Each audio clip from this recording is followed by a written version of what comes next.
This is Podcast Raleigh with your hosts, Ashton and Hayes. So there comes a point where being true to yourself, staying true to your culture, and really knowing what it is that you want and not being scared of putting that on a plate or on a menu is the point at which you need to arrive. Welcome into Podcast Raleigh. In this episode, we talk to Preeti Waas of Cheeni's Food Emporium in North Raleigh. She takes us through the journey of learning to bake with no oven as a child in India to the present, where she is a James Beard semifinalist. Preeti Waas mostly just wanted to make good food, whether she was baking for herself to learn as a child, cooking for neighbors who then offered to start paying for more, or putting sweat and love into her food in her Tulsa, Oklahoma restaurant, even if it wasn't the Indian food she grew up on. She just wanted to make good food. Along the way, she learned some hard lessons about the business of being in food, lessons she passes on to young aspiring chefs she's taught at Wake Tech or employs. We talked to Preeti about learning some of those lessons, as well as some of the joys of learning to bake from the first cookbook she had as a girl, one that she still has and uses today. But we started by asking her how she ended up in Raleigh. We chose to come to Raleigh. My husband is an engineer. He's a data and network engineer.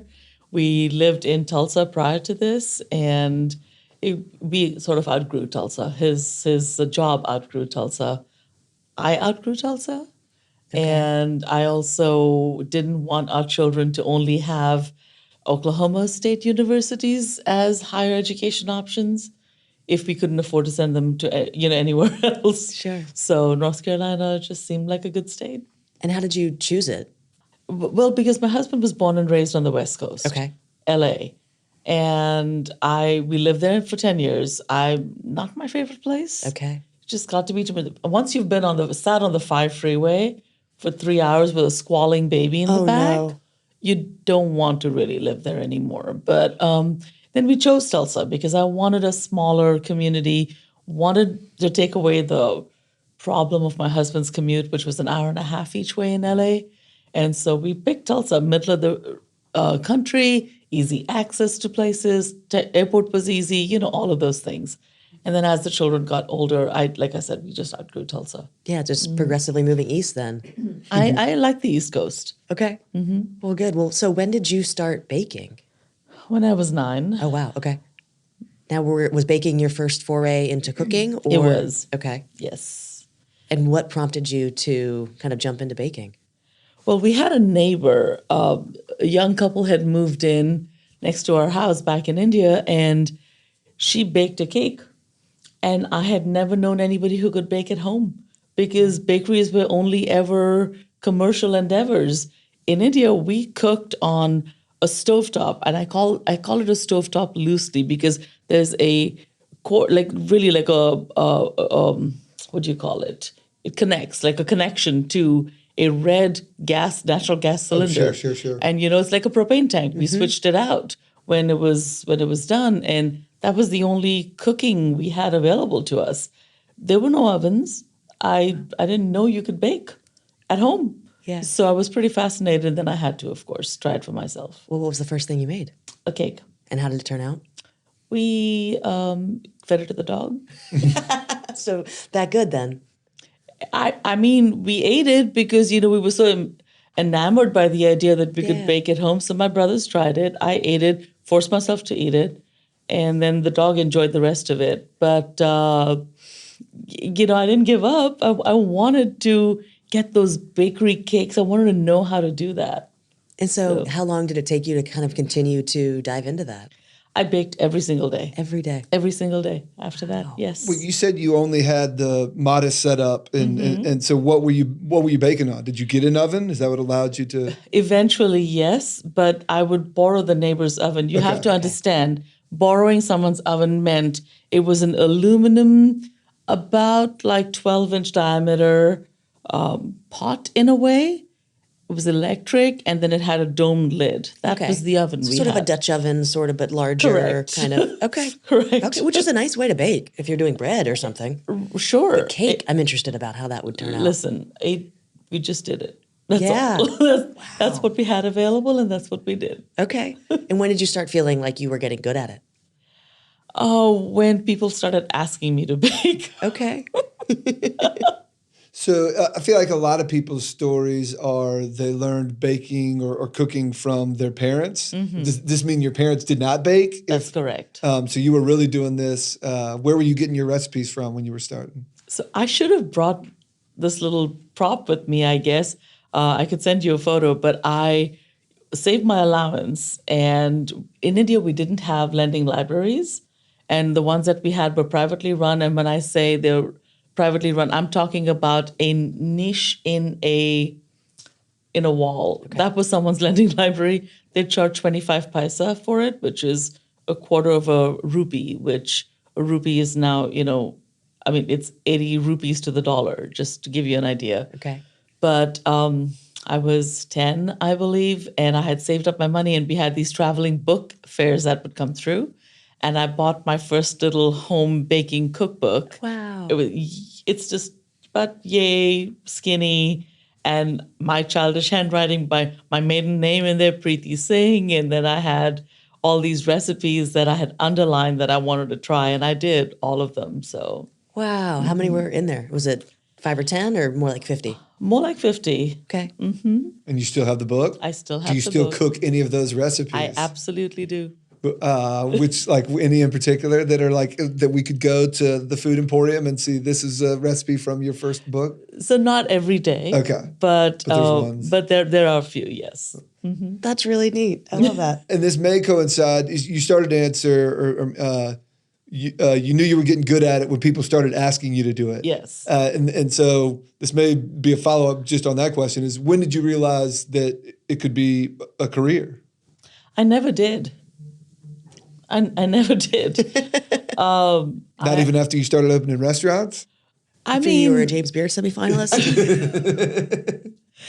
I first baked for profit, if you would. When I was a young mom, I was a stay-at-home mom, and I had no outlet. My family was in India, didn't really have a lot of friends. I felt very isolated. This was in LA.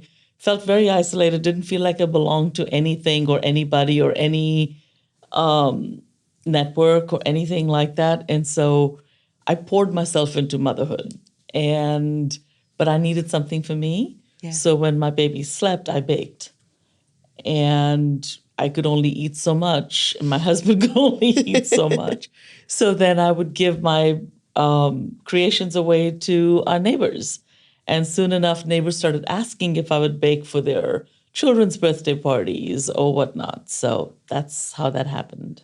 And then where do you, I guess thinking, I'm not sure what year this is, but at what point do you kind of grow that from something that you just do because people are coming to you to something where you kind of hang up a shingle and you say, this is my business and I'm going to pursue it? I did not really do that in LA. I wanted to. I really wanted, because I wasn't formally educated ever in terms of culinary or baking skills. I wanted that foundation. And I remember young married couple, my husband is Caucasian, asking his parents his dad and stepmom offered to pay his way through college because, we were a young family and he was not ready at the time. And when he was going to community college, taking classes, long story, I know. But I figured if there were funds available for his education, perhaps there would be for me. And I remember asking, my husband and I asked them, and they shut that down very quickly. They were like, you're not the one to invest in. Oh, wow. So I took that pretty hard. Of course. But generally, I seem to be the sort of person when somebody says no to me, it solidifies something inside of me, and I will attain and achieve it no matter what it takes. So I figured, fine, I don't have the formal education, but I will just bake my way through things until I feel like I'm good enough at it. And that's what I kept doing in LA. And then because I was a stay-at-home mom with two young ones at the time, I didn't want my brain to atrophy. And not only that, as part of a mom's club, everybody wanted to meet at McDonald's because the kids could play on the play structure. And I was like, but what about the moms? I mean, y'all want to eat chicken nuggets. I don't. Yeah. I don't want to eat that crap. And so what am I supposed to do when we go to a plate and go hungry? Yeah. Or like eat first before I go, So I started formulating this business plan for a cafe, a space where it would be very child friendly, but also have real food. And so I started writing that business plan Wow. back in LA, back in 2002, 2003. And then we moved to Tulsa in 2006. Okay. And so I moved with a plan.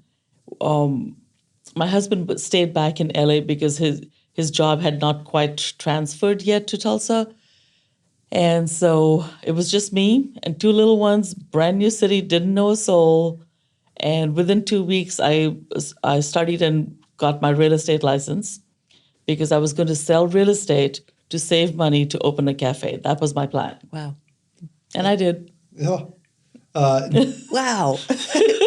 Sorry, you just ended so abruptly. You just said, and I did. And of course you did. But wow, that's a big deal. I mean, it's not an of course, though, right? Yeah. Because it sounds, when I'm sitting here right now, it's easy to say, well, I did that. I planned it and I did it. It was very difficult. Very, very Well, you've difficult. got two little ones It still at home is. as well. You're in a city where you know Yes. no one, so you're trying to build a real estate business. Correct. And also take care of a family as a solo Correct. parent Yes. and Yes. all of those things. But we just do that. Us parents, Yeah. moms, we just do that. So when you came to LA, I guess initially, and you first started baking, what were some of the challenges? And I'm asking that from a root of I remember the first time that I tried to cook a full Thanksgiving meal in an Italian kitchen. And I was expecting Fahrenheit. I was expecting to be able to do all kinds of things. Just Right? in my own model were not the way that it happened. But what was that transition like for you from India to California? Well, first of all, I had an oven, which Yeah. was great. So But also, it's not something you're accustomed to using in that way. no, but trial and error. The best part about food is you can fail at it over and over, and you're not a complete failure because you have the next opportunity to do it right. I like that. I like that. All right. So you've gone from LA to Tulsa, where you have your cafe. Let's pause on that one for a second. What was the biggest success coming out of your cafe in Tulsa? It was, first of all, let me say, my husband's family's Caucasian, like I mentioned. I'm very Indian, all Indian. And my husband's grandma, his maternal grandma, Lucille, she was the one who completely and wholeheartedly accepted me into the family. I was the one who baked with her, cooked with her. She was Norwegian, and she taught me how to make lefse. Her children don't know how to make it, and I do because I would bake and cook with grandma in the kitchen because I didn't have those memories in my upbringing. But I at least had a little time with Grandma Lucille, which I'll forever be grateful for. But so when I was opening this cafe, it never occurred to me to do anything Indian because I was supposed to put my Indianness aside, is how it felt. Yeah. Okay. Was that a Tulsa It driven was- feeling or was no, that? It okay. was family driven. I just happened to be Indian. I was supposed to assimilate and become American. And I did because, especially in India, you're raised to be the good daughter, the good wife, the good daughter-in-law. I mean, you're supposed to want to please. And I did. I wanted acceptance. So I did what I thought was expected of me and what actually was expected of me. So anyway, so I opened this all-American cafe. Looked like the 50s style thing. It was black and white floors. Seeing a theme here? Yeah. But it was all red, which is my favorite color. It was very, very cute. I built it from a vanilla box, like from ground up. Had no freaking idea what I was doing. And I still somehow did it. And the biggest surprise was that, and I will say every single thing was from scratch. Baked the bread every morning, made the stock to make the soup. We made our dressings. It was soup, salad, sandwich space, but it was, I will not use the word elevated. It was real. Everything was real and from scratch. And of course, the baked goods played a big part of it. The biggest surprise to me was that, it was our guests who were surprised because they would walk in and see an Indian woman and be surprised that they could have good American food from an Indian woman. I was told that a lot in Tulsa. As a compliment, probably. They probably meant as a compliment. And how do you react Depends to on that? the person. Oh, gotcha. I don't even know what the response to that is. You know, my response now would be very different than it was Okay, yeah. at the time. Okay. At that time, I wasn't fully into myself. And so what happened to that cafe when you moved from Tulsa? So I actually opened it with a business partner. We were supposed to be equal partners in terms of investment, work, all of it. And even before we opened, after she put in the initial investment, she just walked away. Oh. Just didn't do anything. So then I had to come up with the remainder of the funds. I put in all the work, did all of that, opened it, got successful, and she decided she wanted 50% of the profits, which is not how our operating agreement was written. And so she was very wealthy and divorced and got more money from her divorce and decided to use it to just casually take me down. Oh, man. Sued the heck out of me. I thought she was a friend. We were neighbors. That's And terrible. Yes, it was. Wow. Mm-hmm. And was that before you left Tulsa or as you were thinking about it? Was Before it a we catalyst left for the Tulsa. move? And so then I ended up having to close it because she really had me buried in legal fees and all of that. Went after our house, went after everything. I had to declare bankruptcy. It was terrible. Wow. Terrible.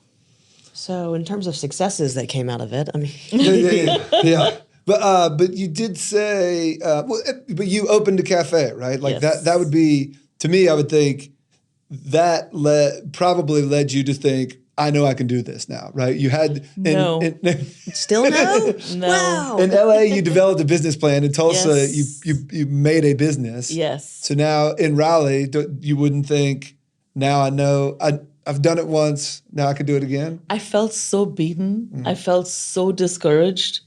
I felt so taken advantage of, and I felt so invalidated that I was very beaten when we came to Raleigh. I thought I will never work in food service again, that I will never do this again. I came to Raleigh and thought, I'm just going to go get a job somewhere answering phones while my daughters are in school, and that is all I'm going to do. And then what changed? Well, within a week of arriving in in Raleigh, I answered an ad for just that, answering phones somewhere. It was a venue called the Matthews House in downtown Cary, and went for the interview just for that. And when I presented my resume, Sheila Ogle, who was the owner at the time, and she had a temporary CFO, and they looked at my resume and she said, well, you've run restaurants, you've done this. And I had a full catering business. I did all of that in Tulsa. And she says, we need help with our food and beverage. And I said, not doing it. Not doing it. So they didn't offer me the job. Or they tried to offer me a different job from which I'd applied for. And I said, no, I cannot. I will not. And unfortunately, they got me because the CFO at the time, he called me one Thursday and said, I know we've offered you the position, you've turned it down, but we have a dilemma. We have 2 caterings tomorrow, 3 weddings this weekend, and we have to fire the chef because it's really bad. And stupid me, I was like, darn, I can't let those people down. Sure. Never mind, I'd never met them. These are brides I did not know. Sure. These are people I was not obligated to. But I showed up the next day, started cooking, and just kept cooking. So, and I guess I was hired. So, I mean, they offered me to run the food and beverage program, which I was. And I'd like to say I completely turned it around. The unfortunate part about this thing is, the really shitty part about this thing is that I gave it my all, and I mean my all. I was putting 80, 90 hours into that job. But backtrack just a little bit, I found out soon after I got there that they were about a month away from bankruptcy. Oh, wow. Yep. It was bad. And the person who was running the place had been embezzling, and her husband had been embezzling. It was pretty bad. So I was like, I can't. This is not what I signed up for. And Sheila was so desperate that she said, I will fire her. You become VP and you run the whole thing. So without a pay raise, without any of that, I was the vice president. I put in the catering over there. I opened a bakery department over there because we did wedding cakes and all of that. And I turned that place around to where the Matthews House won Small Business of the Year the following year. Oh, my goodness. And I will take full credit for that but that restored my confidence and that, I can do this. Where I came so beaten from Tulsa, this restored my confidence. The only way, though, we were able to do that is that I gave up my pay for 6 months, and also we had an agreement that I owned 49% of the catering company that we had formed, all that. Well, busted my butt over there. And a year and a half later, without telling anybody, me especially, even though I was a partner in the catering company, Sheila will lease the whole space, including the catering and all of that, to a different company, completely cut me out of everything. That was 14, excuse me. To date, I have not been paid for the 6 months that I worked for free. Oh, man. And she sold the Matthews House. She sold the company, and I've not seen a penny of it from the. So the reason I'm saying is you might choose to leave it out is because, but I want to talk about it because I'm the one who was Behind that. not just that, but I'm the one who was cheated. And yet, why do we protect the people who? It's like we're not supposed to talk about the people who do the bad things. Sure. Well, what is that? Sure. So anyway, so Wow. that happened. Yeah. Okay. So to answer your question, turning the Matthews House around, working there, is what restored my confidence. All right. Well, then we're going to get to your relationship with the YMCA, but even broader than that, because how did you regain trust? How did you gain the ability to go into business with anybody else anymore? Bad experience in Tulsa, bad here. But then, and maybe there's something in between, but you eventually start opening locations in the YMCA. How did you have any trust to work with anybody? So it's because I was not in a business partnership with anyone.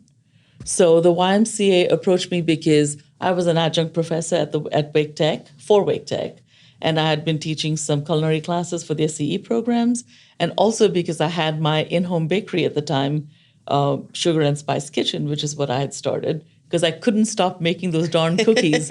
I first started making them in Tulsa, actually back in California. Wow. And couldn't stop making those darn cookies. I brought those cookies to the Matthews House, by the way, and we sold dozens and dozens and dozens of them. Yeah. Anyway. So post Matthews House, you've started your own in-home baking. Yes. And you're teaching it at Wake Tech. Correct. And enjoying that, presumably. Now, Yes, I really was. confident in your baking. Yes. Not have to be in a business with anybody. Correct. And But I was outgrowing my home kitchen. It was a licensed home kitchen, but I was outgrowing it already. And then teaching these culinary classes, and I was teaching at the homeless shelter in downtown Raleigh and making people employable, and teaching segments of people who couldn't just walk into Wake Tech and get an education. Okay. And I enjoyed that tremendously. I really did. But when the YMCA approached me about this tiny little kiosk at the Fayetteville Street at the Pointer YMCA, I was like, yeah, that sounds good, but there's coffee shops around here. Why would I want to open another coffee shop, right? What purpose does that serve? And for the first time since I had come to the United States, I thought, I'm going to do something Indian. I'm going to go back to my roots. And that felt not scary, but I wasn't sure how accepted that would be, because almost as if I wasn't accepted if I put forth my Indianness, and now if I put if I sold Indian chai and veg puffs and filter coffee, if Raleigh rejected that, would that also be a rejection of me? It's scary. Because it's intrinsically connected, you know? And apparently people like that. Loved it. they did. Yeah. How did you get connected to the Y? I mean, if you were only running the sugar and spice kitchens, how did you get on their radar, I guess? So my supervisor at Wake Tech, actually, because the Y approached him, and then he thought of me, which, again, let me tell you, you talk about how to develop trust. That supervisor, another Indian person, said for introducing me to the YMCA, he wanted us to share 50% of the profits. Wow. It's like, will you be helping? He's like, no, I can't have my name connected to it because that goes against my... Just want 50% of the profits. Correct. Wow. And so I was like, not doing it. Yeah. No. But I went ahead with the YMCA. And I have not spoken to the man since, and he has not reached out to me since because he was clearly very upset with me. I'm like, come on now. Yeah. So you opened that space. What year is this? 2019, November 1st, 2019. Great timing. Oh, yes, absolutely. 4 months of great sales that surpassed my expectations. And it was exciting. And then lockdown. Okay. So lockdown happens. Yes. Do you just go back to doing mostly home baking and deliveries? What happens then? That is what happened. Fortunately, my husband gets concerned when I start getting ideas. He really does. He is a risk-averse person, and he married me. But because I had outgrown the home kitchen, I said, we need to start looking for another house where there's a detached garage on the property so I can then get Department of Agriculture certification and turn the detached garage into a commercial kitchen. And I did that. Wow. Which is why I was able to cook and bake over there and sell here at the YMCA because this doesn't have a kitchen. Right. Yeah. So I had that commercial kitchen available to me. And that turned out to be pretty prescient, because when lockdown happened, everything shut down. And I started to think about, I at least have a kitchen available to me outside my back door. What about all the people in food service who don't have that available to them? What do you do? It was a crazy time. Like, I can't believe we lived through that time. It still blows my mind. Right? It was so scary. There were so many unknowns. Yes. And everyone thought it was going to be this brief little blip. We didn't know. Nope. Yeah. None of us knew. I always think about how fun's the wrong word. How funny, weird, how crazy it's going to be the further we get away from it. The further, like when we think back, remember 30 years ago? We had this weird couple of summers. Yeah. Yes. All right. So obviously you get through the pandemic. Yes. And you open another YMCA facility? Because the YMCA leadership, it made me feel so good because they had faith in me. They said that to quote them, that they admired my resilience through everything. Because remember, if I was just a coffee shop, I could have stayed open for to-go business. But because I was inside of a gym, gyms were not allowed to be open. Wow. Strange nuance, but yeah. Yes. So when they approached me about the Alexander YMCA space on Hillsborough, larger kitchen, I got very excited. Their existing tenant had chosen not to come back and resume operations. So I was very excited because I thought vaccinations were a thing. More people would be coming in. They had great traffic, allowed me to do more. I was very excited about that space. And they approached me. So, Okay, so you've got that space. Yes. Up and going. Yes. And then at some point, you get one of the things that scares your husband, a big idea. What prompts you to kind of take the next step to have this Indian Food Emporium? Well, because after the initial excitement when we opened at the Alexander YMCA, I realized all people wanted there was smoothies and plastic wrap sandwiches. Yeah. The smoothies I was reluctantly doing, I will never, ever in my life do a plastic wrap sandwich available for sale. I won't do it. So But people kept, through our fairly active social media, the thing that kept coming up was I realized people wanted more Indian food from me. And I thought, well, I cannot do that in this space. I cannot cook that in my home kitchen. It's illegal, which means I need a space. But do I go for a little space and take a little step? And instinct told me no.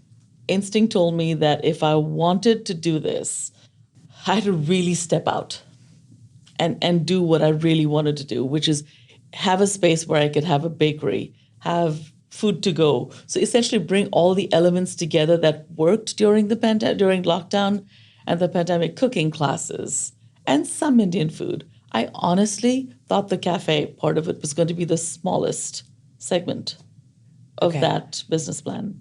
And how much of the business plan was the same as the one you had in your head in California? 180. Wow. Okay.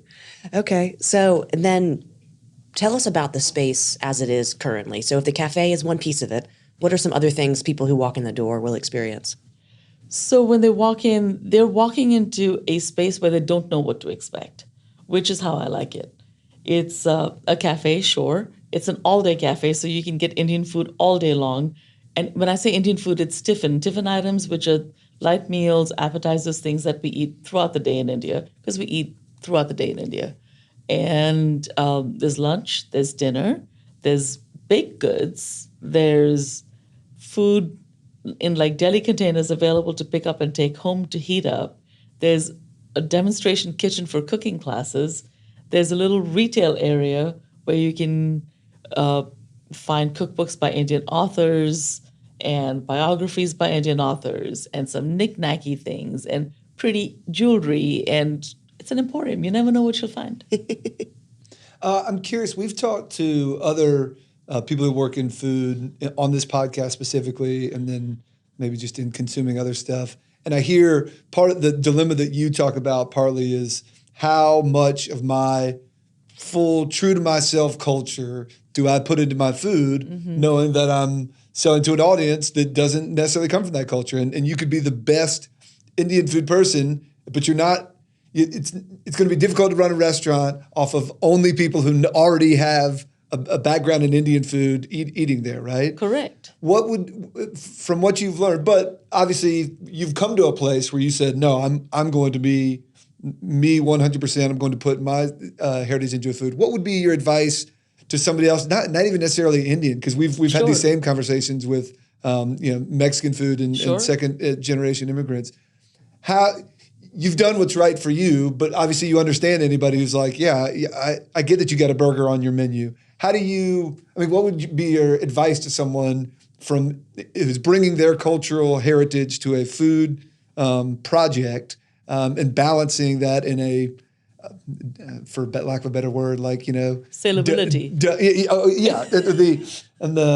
But your audience is dumb Americans, basically. How would be your advice on how to handle that situation? Well, I'm going to backtrack a little bit and say that in choosing to put the food on my menu that I did here at Cheeni, I chose to put my food memories on the menu. It's my growing up. It's an experience that is authentic to me. And it's real food. It's food I cooked for my children when they were growing up. It's food that I've eaten in various parts of India. But it is not food you will find on most Indian restaurant menus. Okay. There is no chicken tikka masala to be had. I will never make it. It is a bastardized Indian dish that was made palatable for the British. It is essentially the food of my white colonizers, and I will not do it. Makes sense. So, that being said, it is difficult to stand against the tide and say, this is what I'm going to do. Are you going to buy it? Yeah. Essentially, that's the question, yes? And to that I say, yay for turning 50, because I think very little about what other people want. And I've decided if what I want to do and if what I want is not good enough for somebody, then I should not be doing it. So there comes a point where being true to yourself, staying true to your culture, and really knowing what it is that you want and not being scared of putting that on a plate or on a menu is the point at which you need to arrive. You can arrive at that at 20 if you listen to yourself. If I had listened to myself, I would have arrived at these conclusions, this centering of myself earlier in my life. So if I can probe a little on that, I want to understand how that evolution happened. You talked about kind of feeling the need to assimilate early on, to play a role. But you also walked in here today and said, I'm not shy. I say what's on my mind. Yes. And so tell me about how, if you don't mind, how that evolution happened, how you went from this person who was ready to assimilate and do what was asked to a person who stands in who she is completely. So I've never been shy. Okay. Shyness has not been my problem. Acceptance has been my problem. I've always wanted to be accepted and liked. To a great extent, don't we all? Yeah, absolutely. However, my background, I've had a very tough childhood, a very violent childhood. And my life depended upon me being quiet and disappearing. So the assimilation in a broader way was for me to be quiet and disappear into the wallpaper because I might be safer that way. But the older I got, and as I was raising my children, I looked at my daughters and I knew I did not want them to have this fear of showing who they were. I didn't want my fear to carry over onto them. I wanted to raise my daughters to know who they were and not be afraid to show it.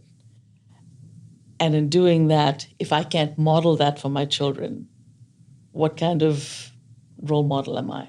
Yeah, that makes sense. How old are your daughters now? 23 and 20. Okay. I bet they are very proud to have you and fearless.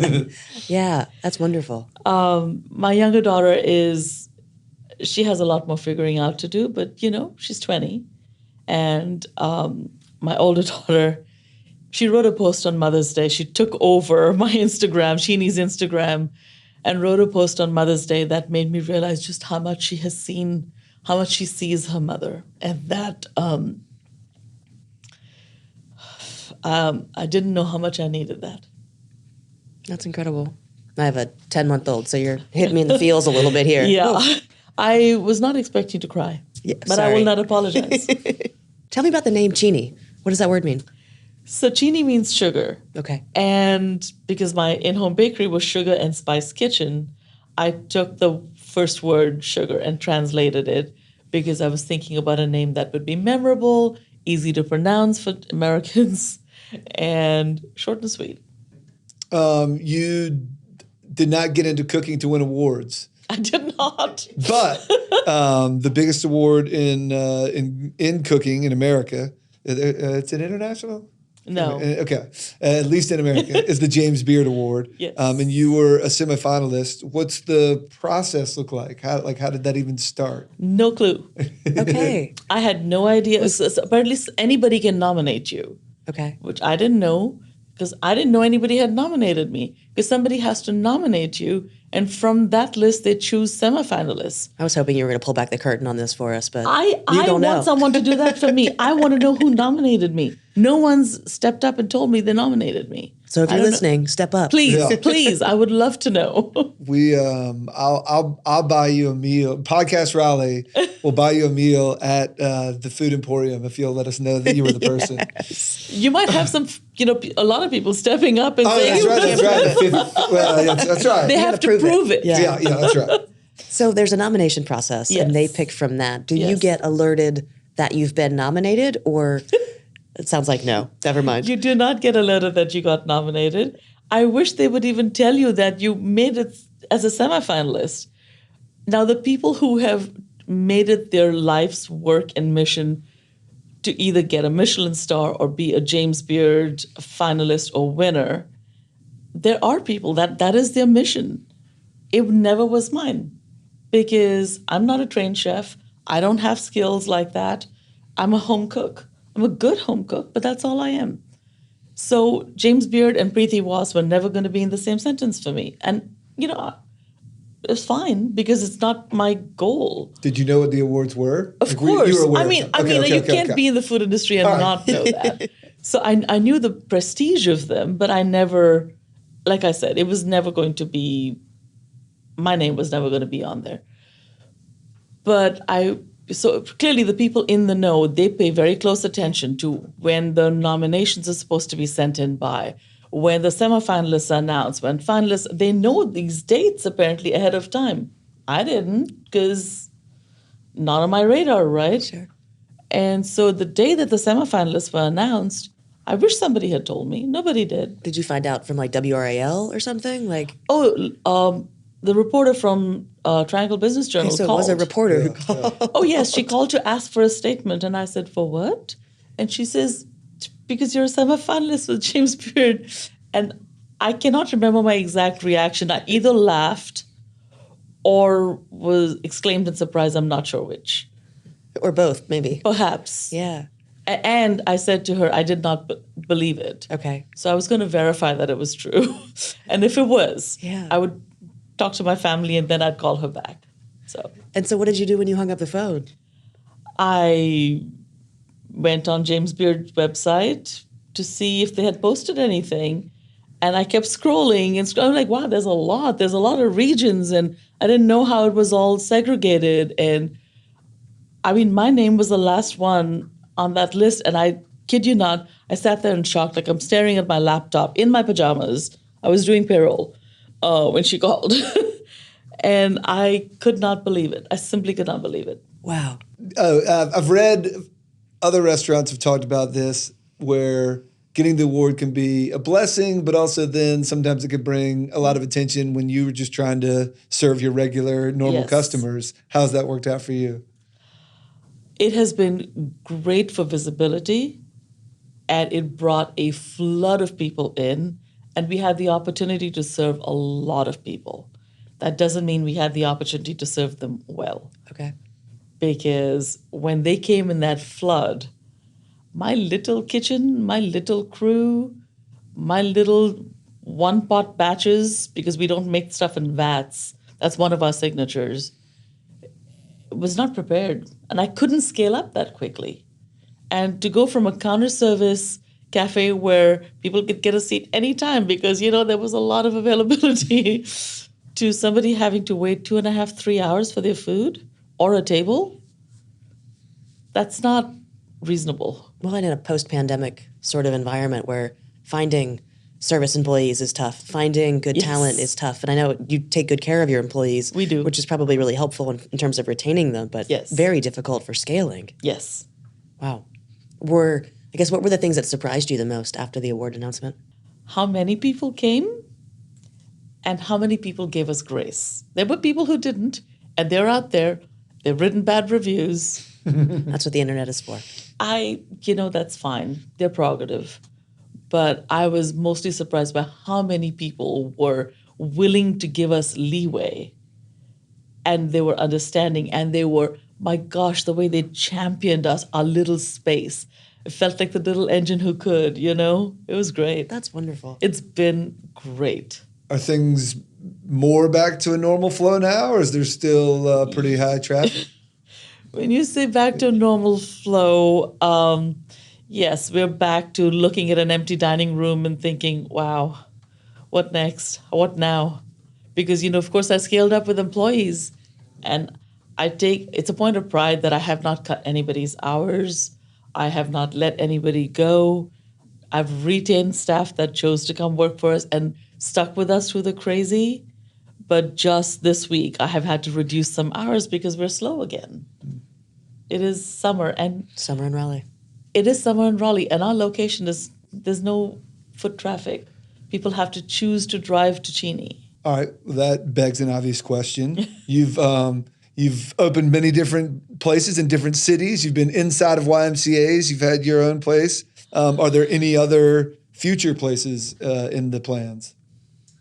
I will say I never say never, and I like to dream big. All right. I like that. That's a very exciting potential possibility. You have talked about your work with Wake Tech and your Yes. work with some teaching in the shelters. Yes. I have read that you have Spice Route Kitchens. I think it was a training program that you ran Yes. for a little while.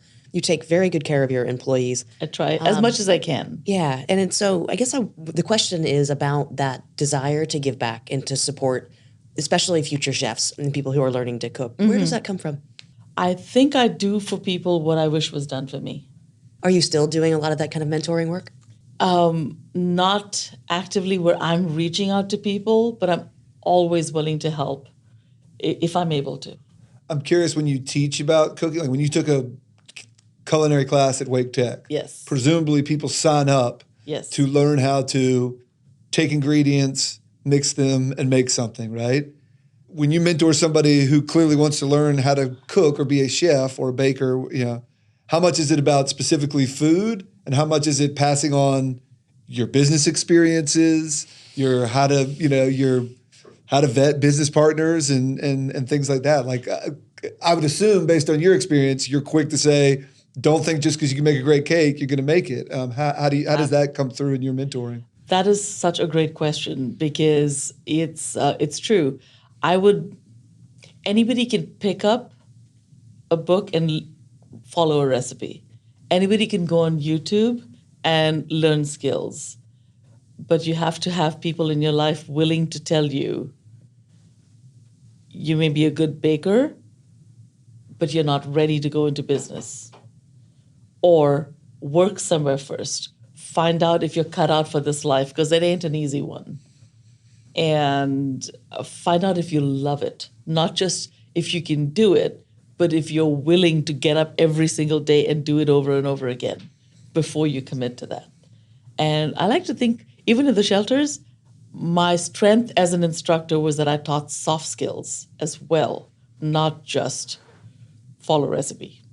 I like that. And speaking of recipes, will there ever be a recipe book from Cheeni, or do you ever share your recipes? And in particular, I'm angling for the chocolate chip cookie. Never that. Okay. But, well, no. I say that, honestly, my chocolate chip cookie recipe is a published recipe. You just I made it just better. tweaked it. Yeah. I just tweaked it because wow. there's things that I like to do. And the ingredients that we use are top quality in everything that we do.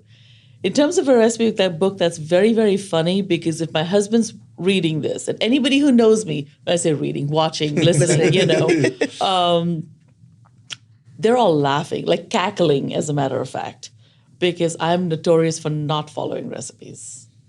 I am a throw this in there and stir and taste. And actually, that's how I teach my cooking classes also.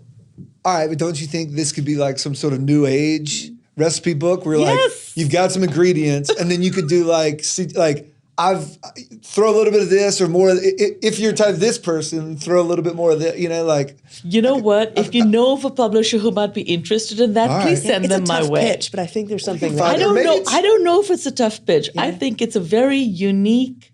I mean, how many cookbooks are published every year? Yeah, too many. Too many, right? Why do people buy cookbooks? Because they want inspiration.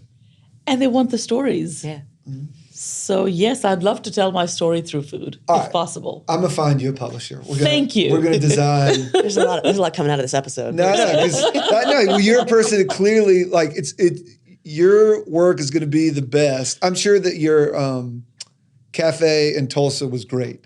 I'm sure I would have was gone very there tasty, and had a yes. club The food was very sandwich tasty. and loved it and Yes. a chocolate chip cookie. Yes. But I have no doubt that what you're making now is better because it is closer to, like you said, it's your Yes. food memories. Yes. So I think you could write a recipe book that if somebody said, go into your kitchen right now and point to these 8 things and tell me exactly how you made them, we could make that recipe book and it'd be okay. Yes. But I think I think somebody has to design a book around you where it's like, no, you got to be, here's where you can write your notes. Here's 4 different ways you could try these things. Like, I've broken so many barriers already. They might not seem like big ones to people, but they're personally big barriers.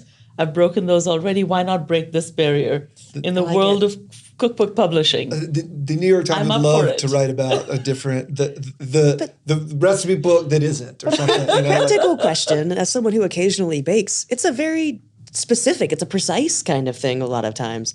How much leeway do you have in a lot of your recipes to adjust things? A lot. Okay. a lot. Baking, of course, is alchemy. Right. People like to say it's chemistry. To me, it's alchemy because there's a little bit of magic Yeah. involved. Yeah. I've hired trained bakers who some of them they'll all follow my recipes, right? And some will do it very well and some won't because it's alchemy. You put a little bit of yourself into what you make. And if you don't do that well, then... but to go back to your question about... What was the question? Well, I was just asking, like, how you think about baking or something that is really a very Yes. precise sort of science in a lot of ways, and It also is. adjusting your recipes sort of as you go. So my answer to that is when you adjust, you react intuitively to your food. Food is living. Your ingredients are living things. Recipes are merely suggestions. I like that. You're obviously a food expert as determined by your peers and the James Beard Committee. What other places do you like? I won't say favorites, but and I'm sure you could give me a list today, and if I ask you next week, it might be 5 different ones. But what other places do you like to eat or buy food or buy baked goods around Raleigh? We just like to talk up all things Raleigh. Layered croissanterie, bolted bread. I don't want to forget people and upset them. Oh gosh. No, that's why I said Little Blue macaron. Love their macarons. Food wise, Stanbury cannot be beat. I mean, amazing. And I love Cortez. Cheety's new restaurant, Aja. I wish I lived walking distance. I would go every day. we do. Well, Stop yeah. saying that to me. It's not fair. I unfortunately have not checked it out yet, but Ooh, you're I'm gonna have crediting a to. 10-month-old for that, so I'll get there. You're gonna have to. Fortunately, the food scene in Raleigh is pretty darn great. Madre. I love spot. Madre. Yes. Same category. It's on my list. I walked by it 100 times. I'll get there. And then besides baking, besides running your business, being a wife, being a mother, what else do you do for fun? I don't have the time for what I want to do, Okay. but that be? I do not end my day without a book ever. I'm a prolific reader. Fiction or nonfiction? Mostly fiction because it's what allows me to shut everything else out of my head and not think too deeply before I go to sleep. But historical fiction's my genre, and but I'll also read trash just for the heck of it. A little popcorn for the brain Oh occasionally. yes, popcorn for the brain. I like it. And if you had more free time, what would you do with it? Travel. If I had time and money. Yeah. Apparently, opening a restaurant allows you to not have money. Or time, as it turns out. Or time, as it turns out. But yes, I would travel. I am a nomad at heart. Do you have a couple of places at the top of your list to visit?